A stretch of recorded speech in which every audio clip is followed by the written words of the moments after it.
I think David Moyes actually was right to say when he was questioned about the result against AZ Alkmaar, in that we haven't got one foot in the final. We didn't feel that was the right term to use. And I actually do agree with that. I don't think we should have that kind of arrogance and feeling of, yeah, we're almost there. Don't get me wrong, we're in a good position. I don't really want to go over the whole game. It was a couple of days ago now. This video is just slightly behind on what we wanted it to be, so I don't really want to go over everything. But I do want to talk about one key point of the game, which was their goal when we conceded in the first half. I think it was on the 40th minute. So the frustration was that the build-up to the goal, because it appeared to be a foul on Lucas Paqueta. I'm going to be honest here. I'm actually more annoyed with West Ham than the referee. I mean, I can understand the confusion. I can understand why the players sort of switched off for that goal.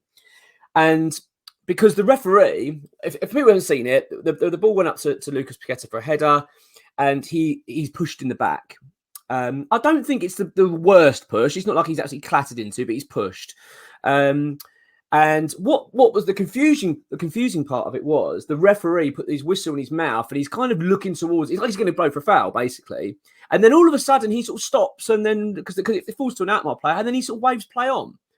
So I can't quite work out. The only assumption you can be is that he thought, oh, that's a foul. Then he's had a second thought. Now, look. It's a bit of a strange scenario. It was a bit odd because what's happened with that is West Ham have effectively switched off for that period. We'd had like a few seconds where the players effectively are looking at the ref going, oh, we're going to, where's the foul? And then as this is happening, Alkmaar and then carrying the ball up the pitch. The frustration I've got with West Ham is with that goal is because it's such a big game. You can't, that's a schoolboy error. You play to the referee's whistle. You don't just stop and get distracted. I've got a little bit of sympathy because, as I've said, he did put the whistle in his mouth. It looked like he was going to give the foul, then he didn't.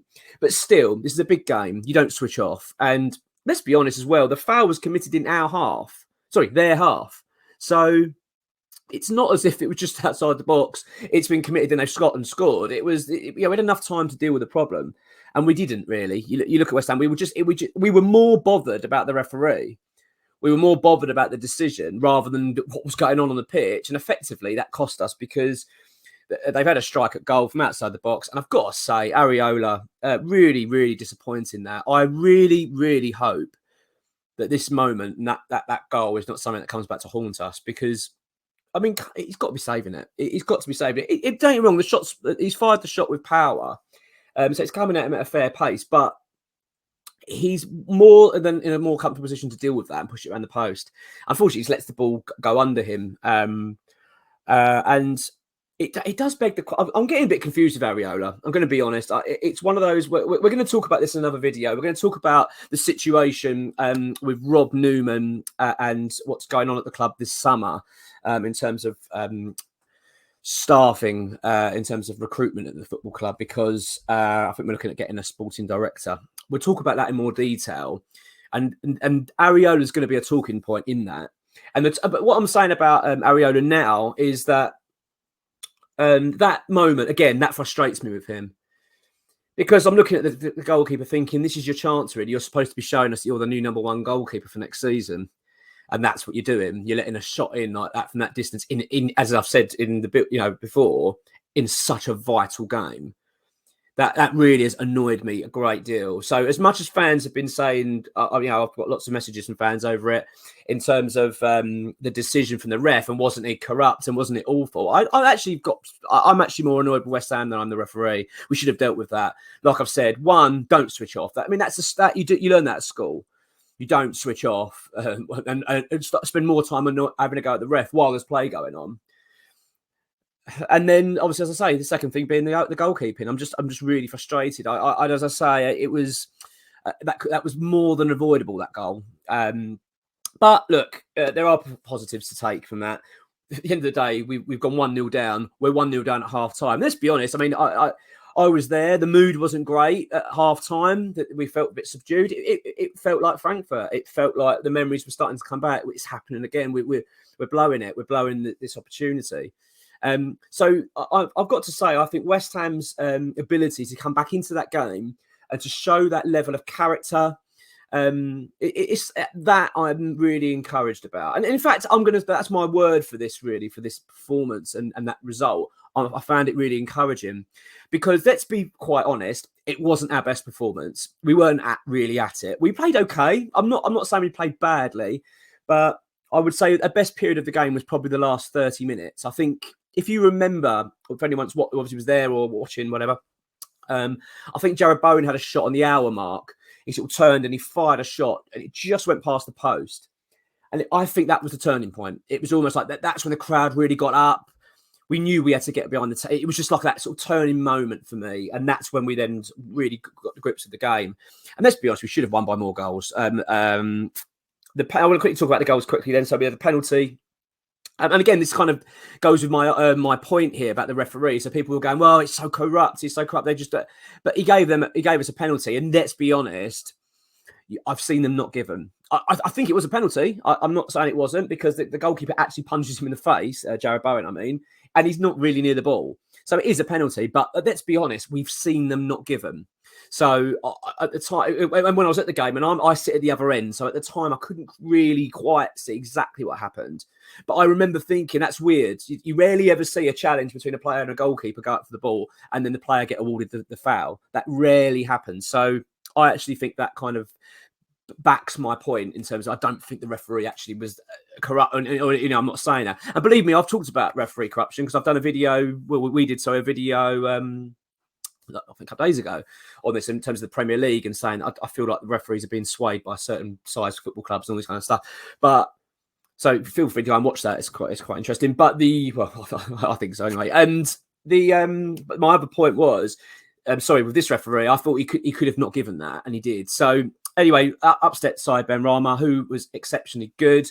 Very, very pleased. We'll talk about the players in a minute. And I've got to say, yeah, took the penalty, put it away beautifully, didn't he? I think we're now starting to see our penalty taker, which is actually very good for Benrahma, because if you think about his career at West Ham, he's obviously not really been a Moyes player, not really been a Moyes trusted player, but we're starting to see now that that's changing. And I think the fact that now he's the player that's clearly our best penalty taker, that's only helping him, is keeping his place in the team. The only thing he needs to get better at, as far as I'm concerned, is his consistency. He just doesn't. He's not consistent enough. You see these performances like that. If he played like that, say 80% of the time, he'd be one of the our best players. But unfortunately, it's probably less than 50%. I would say. That's I'd probably go as far as saying it's probably a third of the time. 30%, 33%. That's how I kind of see him, and I find that really, really annoying. But I'm encouraged. Was it a perfect performance? No. Was it a perfect result? No, really. Let's be honest. We could have done with a better cushion of goals. It'd been nice to have gone with 2 goals. Feeling a little bit more confident, because obviously away from home now, the last thing you want to do is concede out there early. Then it's suddenly all level pegging. So we've got to be very, very careful. However, as I said, I'm encouraged by the West Ham by the result in a way. And the reason I say that is because when you're not playing that well, against in a big game like that, really, you played okay, and yet you still win. And don't forget, we were coming from behind as well. That makes me think, do you know what? If we could play at a higher level that we know we can reach, let's be honest, if we play like we did against Arsenal out there, we'll win. That's my point. Because I've got to be honest, I wasn't overly thrilled with Alkmaar. I was actually a little bit. I didn't really see much in him at all, apart from the goal. And let's be honest, I've just talked about the goal. I thought that was our doing. That was easily avoidable, really. It was a poor bit of play from West Ham. They didn't really offer much else apart from that. I don't really remember watching any parts of the game thinking, "Oh, this is worrying. This is dangerous." I don't really see much in them at all. They just seem to be firing shots. It just wasn't I wasn't impressed with them. I appreciate they had some players out. I think their left back, is it Kezka? I believe his name is something like that. And he's the young left back, and he's regarded as their main player, very, very key player to them. So I appreciate the first. I believe he returns on for the second leg. So I think that it could be a slightly different dynamic, and it will be, because we're going to be away from home. It's not going to be as easy. It's not going to be like the home leg, I'm sure. But I'm encouraged. I am encouraged. I'm starting to believe this could happen out there. I really am. I'm really starting to believe it. As I've said, as I've said, this is on the start of the video. We're 90 minutes away. 90 minutes away. West Ham from a European final, and we've got a goal advantage. We're 1 up. And I'll tell you what, another thing as well is that the fact we're 1-up means they've got to attack us. They've got to score. And I think that will suit us lovely. I think we you know, let's be honest, that's our best way of playing is counter attack. That is how we attack teams. Really, we're not really a possession based team that put the piles pressure on. We're not really good at that. What we're good at is counter attacking, and I think that could really play into our hands. Look, it's certainly not a done and dusted. And that's what I was saying about David Moyes' comments. I completely agree with him. We have not got one foot in the final yet. We've got a lot to do out there, and it's not going to be easy, but I'm certainly finding some encouragement out of it. And let's be honest, these players, David Moyes they're so close. They are so close to making history with this football club. It's quite amazing. But we've got other things to do. And before then, of course, we've got Brentford in the Premier League on Sunday. So this is going to be. I'm going to be doing another video on the preview for that. So, but yeah, I just want to quickly to talk about the final. To finish this video off, sorry, I want to talk about the players of the match. I mean, Ben Rama. For me, he had to be man of the match. He was exceptional.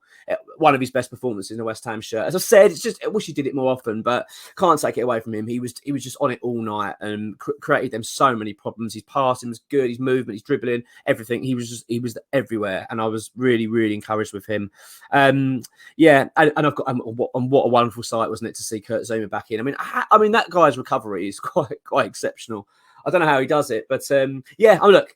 I'm encouraged. We're not there yet, but we are getting there. We get this right on Thursday, then my word, what a moment that'll be for our club.